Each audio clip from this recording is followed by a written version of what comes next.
তথা কংগ্ৰেছ প্ৰেমী ৰাইজ, আমি আজি সঁচাকেই গৌৰৱ অনুভৱ কৰিছোঁ। সিদিনাখন অসমৰ দায়িত্ব লোৱা গৌৰৱ গগৈ ডাঙৰীয়া আজি আমাৰ মাজত উপস্থিত হৈছে। আমি সঁচাকেই গৌৰৱ অনুভৱ কৰিছোঁ। আপোনালোকে চবেই জানে এইগৰাকী সভাপতি অকল অসমৰ গৌৰৱ নহয়, তেখেত ভাৰতবৰ্ষৰ গৌৰৱ। তেখেতে সাংসদত যি সিংহৰ দৰে গৰ্জন কৰি থকা সেইগৰাকী গৌৰৱ গগৈ ডাঙৰীয়া আজি আপোনালোকৰ সন্মুখত। সিদিনাখন সাংসদত ৱাকফ বিৰোধী যিখন আইন, সেই আইনক লৈ যি ডিবেট কৰিছিলে, যি আৰ্গুমেণ্ট কৰিছিলে, এগৰাকী শ্ৰেষ্ঠ ভাৰতবৰ্ষ তথা অসমৰ নেতা হিচাপে সাংসদত যি আৰ্গুমেণ্ট কৰিছিলে, সেইগৰাকী নেতা আজি বালুচন্দাত আহি উপস্থিত হৈছে। সঁচাকৈ আমি তেখেতক ধন্যবাদ জনাইছোঁ। মই অসম প্ৰদেশ কংগ্ৰেছ কমিটিৰ সাধাৰণ সম্পাদিকা হিচাপে আপোনালোকক এটা কথা অনুৰোধ কৰিব বিচাৰিছোঁ, যিগৰাকী গৌৰৱ গগৈ ডাঙৰীয়াই বগা চাৰ্ট পিন্ধি অসম প্ৰদেশ কংগ্ৰেছ কমিটিৰ সভাপতিৰ আসন শুৱনি কৰিছিল, সেই বগা চাৰ্ট আমি কেতিয়াও কলা দাগ পৰিব নিদিওঁ। এয়া আমি দৃঢ় প্ৰতিজ্ঞ। তেখেত সভাপতি হৈয়ে চিন্তা কৰিছিল, অকল অসমৰ ইমূৰৰ পৰা সিমূৰলৈ চিন্তা কৰাৰ লগতে তেখেতে BTADৰ প্ৰত্যেকটো সমষ্টিৰ কথা চিন্তা কৰিছে। আৰু এই কথা চিন্তা কৰিয়ে সিদিনা তেখেত কুকুৰাঝাৰৰ পৰা আহি আজি ওদালগুৰিত উপস্থিত হৈছে। ৰাইজ, মই সঁচাকৈ আজি গৌৰৱ অনুভৱ কৰিছোঁ। মোৰ এনেকুৱা লাগিছে অহা আগষ্ট ছেপ্টেম্বৰত যি BTC পৰিষদীয় নিৰ্বাচন হ'ব, আপোনালোকৰ বিপুল সঁহাৰি আমি লাভ কৰিম আৰু আমি এই সমষ্টিটো বিপুল ভোটত জয়ী হৈ আহিম। মোৰ বিশ্বাস হৈছে। আজি চাওক, আমাৰ এটা ভয়ানক পৰিস্থিতি সৃষ্টি কৰিছে।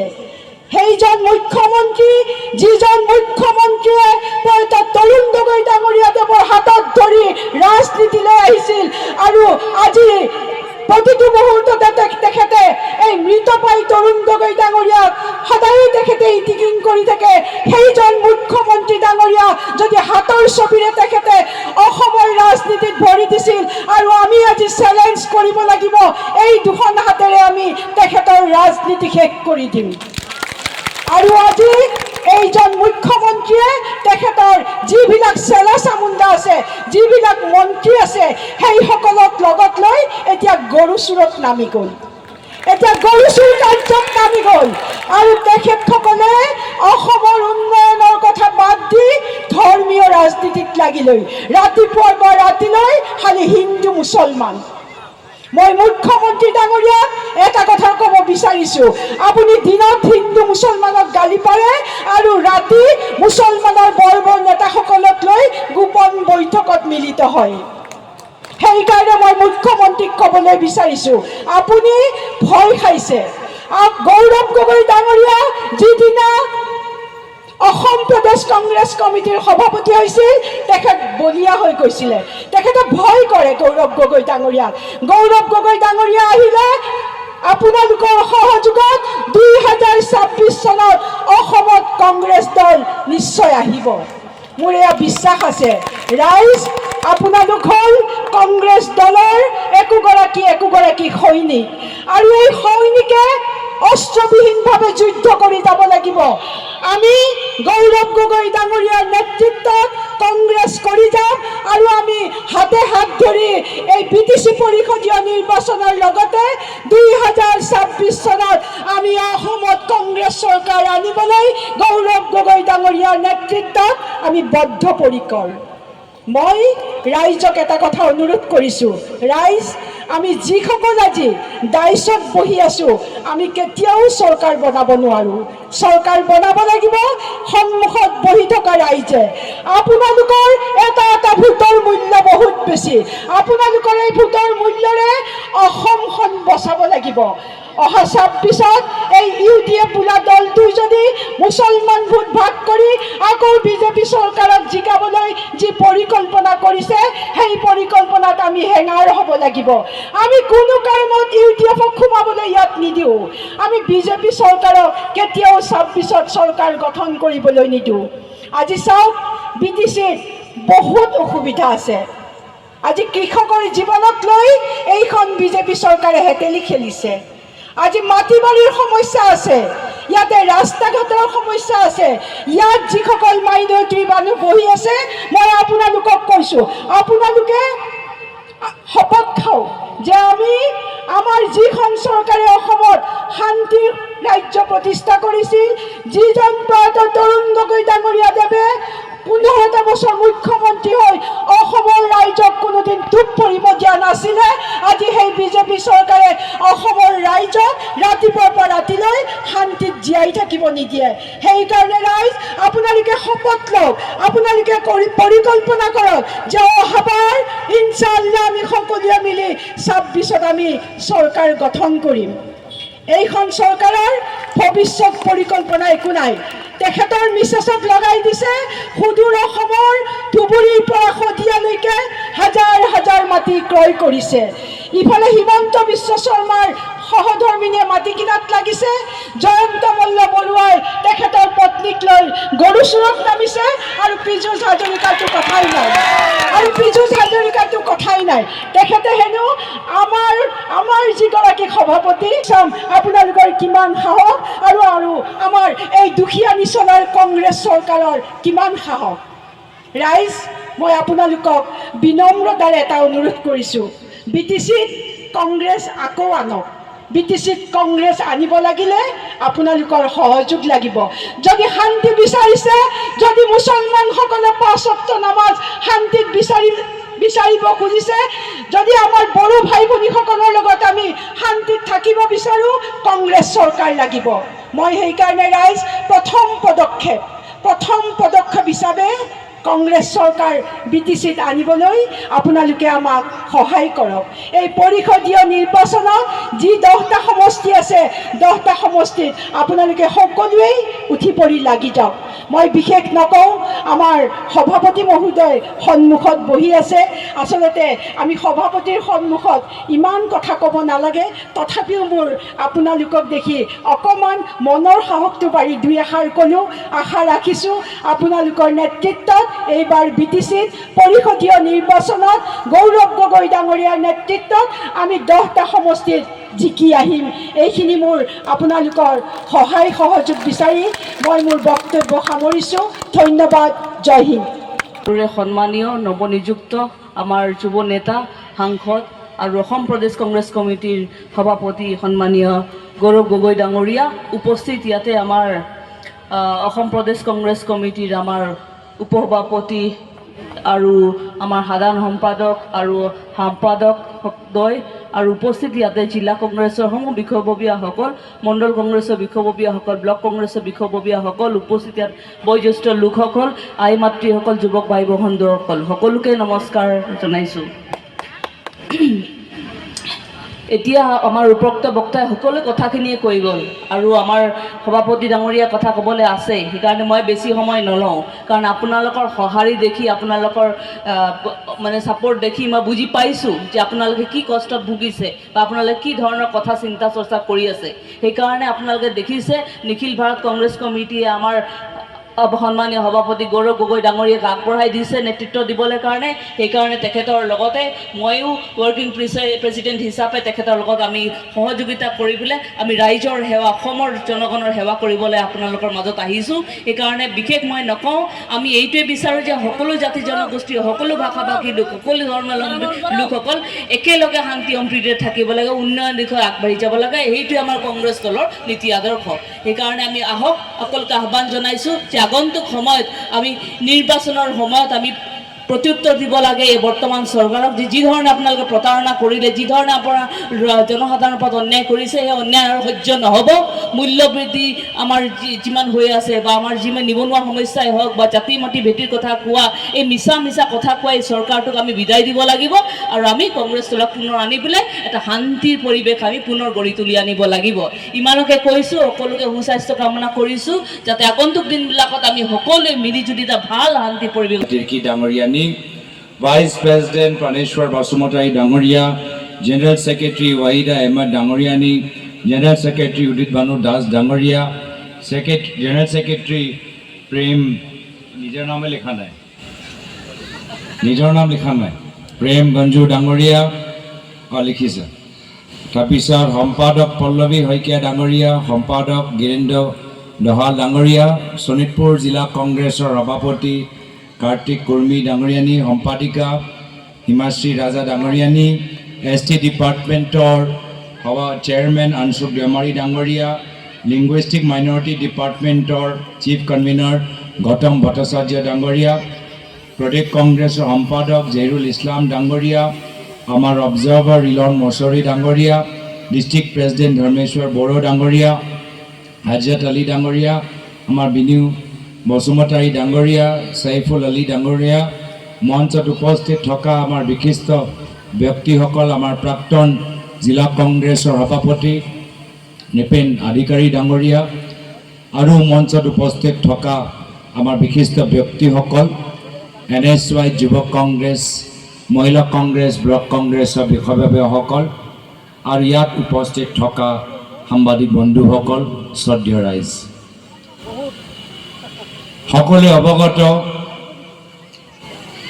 যে BTR নিৰ্বাচন সমাগত আৰু এইবাৰ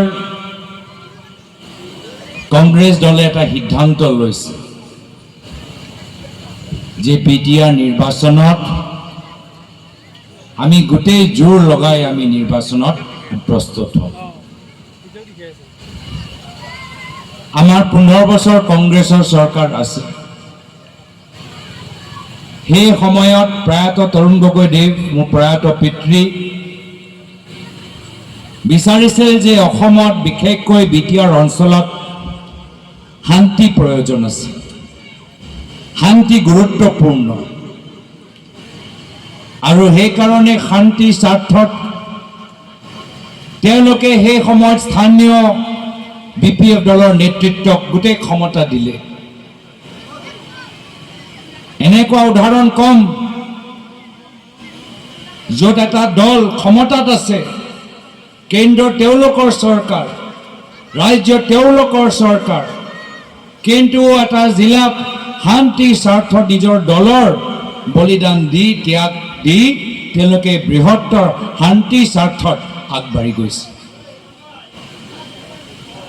আৰু এয়া হ'ল কংগ্ৰেছ দলৰ আদৰ্শ। ৰাজনীতি আমি কৰিম, ক্ষমতা আমি বিচাৰোঁ, কিন্তু ক্ষমতাতকৈ বেছি গুৰুত্বপূৰ্ণ হৈছে অসমৰ মানুহৰ মাজত শান্তি আৰু সমন্বয়। আমি সেইকাৰণে ৰাজনীতি কৰিছোঁ। ক্ষমতা আহিব, ক্ষমতা যাব আমি জানো। কংগ্ৰেছ দল পুৰণি দল, কিন্তু ক্ষমতা লোভত আমি জন্ম হোৱা নাই। কংগ্ৰেছ দল এটা আন্দোলনৰ পৰা জন্ম হৈছে, ভাৰতক স্বাধীন কৰা সেই আন্দোলনৰ পৰা।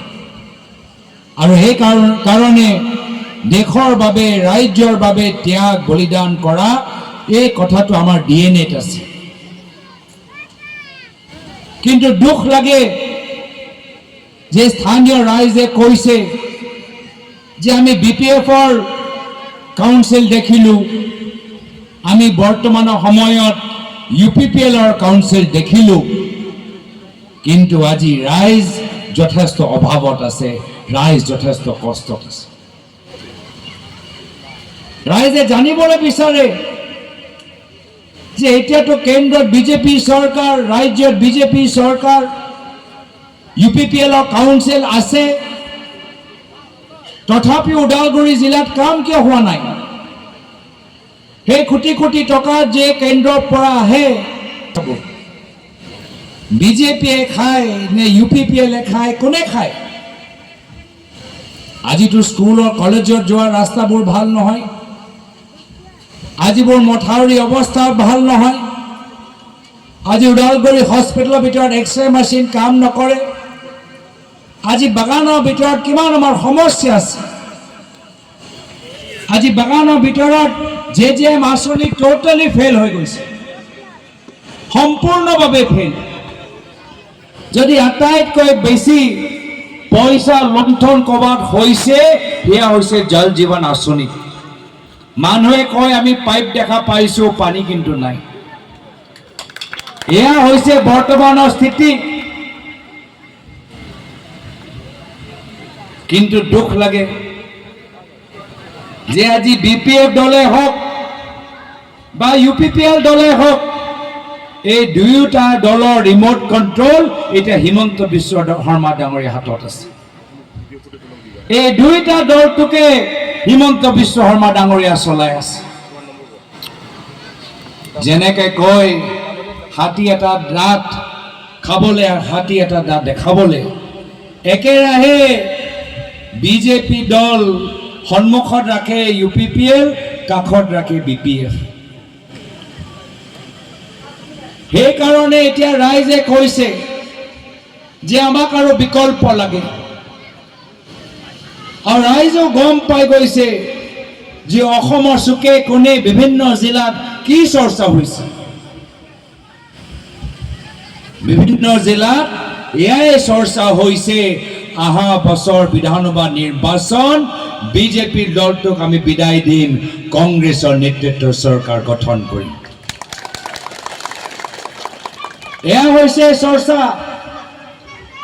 সমাজৰ ভিতৰত বিভিন্ন বৰ্গত এয়া হৈছে চৰ্চা। সৰু দোকানীয়ে কৈছে আমি দোকান চলাব পৰা নাই বিজেপি দিনত।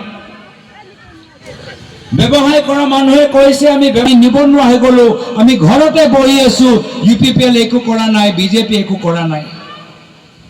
যুৱকসকলে কৈছে মাত্ৰ আমাৰ মাজত কাৰ্য লগাবলৈ বিচাৰে, কিন্তু উচ্চ শিক্ষা ক্ষেত্ৰত একো তেওঁলোকে পদক্ষেপ লোৱা নাই। সেইকাৰণে ৰাইজে পৰিৱৰ্তন বিচাৰিছে, ৰাইজে শান্তিত থাকিবলৈ বিচাৰে, আৰু সেইকাৰণে ৰাইজে চুকে কোণে কৈছে অহা বছৰ যুঁজ এবাৰ হ'ব, আৰু এইবাৰ কংগ্ৰেছ যুঁজিব, এইবাৰ কংগ্ৰেছ জিকিব। সেই একে চিন্তাৰে আমি BTR নিৰ্বাচনত সোমাইছো, আৰু সেইকাৰণে আপোনালোকৰ ওচৰলৈ আমি আহিছো। আপুনি চবকে দেখিলে, এবাৰ এটা সুযোগ কংগ্ৰেছ দলটোক দিয়ক। কংগ্ৰেছ দল শান্তিৰ স্বাৰ্থত ৰাইজৰ লগত বিশ্বাসঘাত নকৰে। মোক মনত পৰে মোৰ প্ৰয়াত পিতৃ তৰুণ গগৈদেৱে কি কৈছিল, যে কংগ্ৰেছ দল হ'ল দুখীয়া মানুহৰ দল। সেই হিন্দুৱে হওক, মুছলিমে হওক, শিখ হওক, বড়ো হওক, ৰাভা হওক, গোৰ্খা হওক, আদিবাসী হওক, কংগ্ৰেছ হ'ল সকলৰ দল, আৰু আটাইতকৈ গুৰুত্বপূৰ্ণ কংগ্ৰেছ হ'ল দুখীয়া মানুহৰ দল। ক'তো ৰিজৰ্ট নিজৰ পুত্ৰ মোৰ নামত খোলা নাই, ক'তো নিউজ চেনেল নিজৰ পৰিয়ালৰ সদস্যৰ বাবে খোলা নাই। কিন্তু আজিৰ তাৰিখত ৰাজনীতি হৈছে মাত্ৰ ধনী হোৱা এটা মাধ্যম। কৈছে ৱাহিদা আহমেদ ডাঙৰীয়ানীয়ে যে পইচা প্ৰতি ইমানে লোভ যে আজি গৰু সম্পৰ্কৰ যি আঁচনি আহিছে তাতো বিজেপি দলে আজি তাত পইচা মাৰিবলৈ চেষ্টা কৰিছে। মাটি প্ৰতি ইমান লোভীয়া যে য'ত য'ত ট্ৰাইবেল কাউন্সিলৰ মাটি আছে তাত তেওঁলোকে হাজাৰ হাজাৰ বিঘা মাটি ল'বলৈ আৰম্ভ কৰিছে। সেয়া কোকৰাঝাৰতে হওক, সেই কাৰ্বি আংলঙতে হওক, সেই ডিমা হাছাওতে হওক। কি কৈছিল যে তেওঁলোকে আপোনালোকক ভূমিপট্টা দিব। হিমন্ত বিশ্ব শৰ্মা ডাঙৰীয়া কৈছিল যে তেওঁলোকে কোকৰাঝাৰ মানুহক ভূমিপট্টা দিব। UPPL কৈছিলে ভূমিপট্টা দিব, কিন্তু আজি তাৰিখতো ৰাইজে ভূমিপট্টা পোৱা নাই। মাটিপট্টা পাওঁতে ক'ৰবাত 2 বছৰ 3 বছৰ আৰু কেতিয়াবা নাপায়হে। কিন্তু বিজেপি চৰকাৰৰ UPPLৰ মানুহবোৰ আজি কোনোবাৰ হোটেল, কোনোবা ৰিজৰ্ট, কোনোবা প্ৰাইভেট স্কুল, কাৰোবাৰ চেনেল খুলিবলৈ আৰম্ভ কৰিছে। সেইকাৰণে 2 মাহৰ পিছত যে নিৰ্বাচন আহিব আপোনালোকৰ বাবে যথেষ্ট গুৰুত্বপূৰ্ণ। আজি এইখন সভাত এইখিনি কথা মই আপোনালোকৰ মাজত ক'বলৈ আহিছিলোঁ। জানো যে আমাৰ স্থানীয় কংগ্ৰেছ কৰ্মীখিনি যথেষ্ট কষ্ট কৰি আজি এই সভাবোৰ আয়োজন কৰিছে। ব্লক কংগ্ৰেছে হওক, মণ্ডল কংগ্ৰেছে হওক, জিলা কংগ্ৰেছে হওক, প্ৰদেশ কংগ্ৰেছে হওক, সকলোৱে আমি কষ্ট কৰি আপোনালোকৰ মাজত আহিছোঁ। ইয়াৰ পূৰ্বে কংগ্ৰেছ দল আমি যিমান আগতীয়াকৈ আমি নিৰ্বাচনী তৈয়াৰী কৰিব লাগিছিল, কিবা কাৰণত আমি আগতীয়াকৈ তৈয়াৰী নকৰোঁ। কিন্তু এইবাৰ আমাৰ হাতত অলপ সময় আছে, আমাৰ হাতত সময় আছে, আৰু সেইকাৰণে মই ৰাইজক অনুৰোধ কৰিছোঁ যে আমাক সহায় কৰক, সমৰ্থন কৰক। বিভিন্ন গাঁৱত আমাৰ লোকৰ সৰু সৰু সভা আয়োজন কৰাৰ ক্ষেত্ৰত আমাক সহায় কৰক, আমাক সোমাবলৈ এটা ৰাস্তা দেখাই দিয়ক। আৰু মই আশাবাদী যে এইবাৰ বিটিআৰ নিৰ্বাচনত কংগ্ৰেছ দলৰ ভূমিকা যথেষ্ট গুৰুত্বপূৰ্ণ হ'ব। মই আশা কৰোঁ যে যি ভয় আৰু ভাবুকি ৰাজনীতি আজি অসমৰ ভিতৰত প্ৰচলিত হৈছে, সেই ভয় আৰু ভাবুকি ৰাজনীতি আমি লাহে লাহে লাহে নাইকিয়া কৰিম। আৰু সেইকাৰণে মুখ্যমন্ত্ৰী আজি চিন্তিত, তেওঁলোকৰ মন্ত্ৰী চিন্তিত, গম পাই গৈছে যে অহা বছৰ ক্ষমতা তেওঁলোকৰ হাতৰ পৰা যাব। ক'ত ক'ত তেওঁলোকে পইচা লুকাই ৰাখিছে, এটা এটা পইচাৰ হিচাপ ৰাইজক দিব লাগিব। ক'ত ক'ত তেওঁলোকে মাটি লৈছে পৰিয়ালৰ নামত, এটা এটা বিঘা, এটা এটা কঠা, এটা এটা লেচা হিচাপ অসমৰ জনসাধাৰণক দিব লাগিব। ইমান যে অন্যায় কৰিলে, ইমান যে অত্যাচাৰ কৰিলে, সেই অন্যায় অত্যাচাৰৰ বাবে অহাবাৰ যেতিয়া ক্ষমতা তেওঁলোকৰ হাতৰ পৰা যাব, তেওঁলোকক ৰাইজক হিচাপ দিব লাগিব, ৰাইজক উত্তৰ দিব লাগিব। আৰু সেইকাৰণে আমিও এটা গীত আজিকালি বজাই খুব ভাল পাওঁ। গীতৰ নাম হৈছে যুঁজ এবাৰ হ'ব, আৰু তাত এটা লাইন আছে যে এইবাৰ ৰাইজে মজা দিব। তো সেয়া লৈ আজি বিজেপি দল ভয়। 10 বছৰ ৰাইজৰ ওপৰত ৰাজত্ব কৰিলে, ভাবিলে ৰাইজ বহি যাব, কিন্তু ৰাইজ আজি কংগ্ৰেছ দল চাই আজি ওলাই আহিছে। পৰৱৰ্তী দিনত অসমৰ ৰাইজে বিজেপিক মজা দিব। এইখিনিয়ে কথা কৈ মই নিজৰ চমু দুআষাৰ সামৰিছোঁ। ধন্যবাদ। জয় হিন্দ, জয় আই অসম।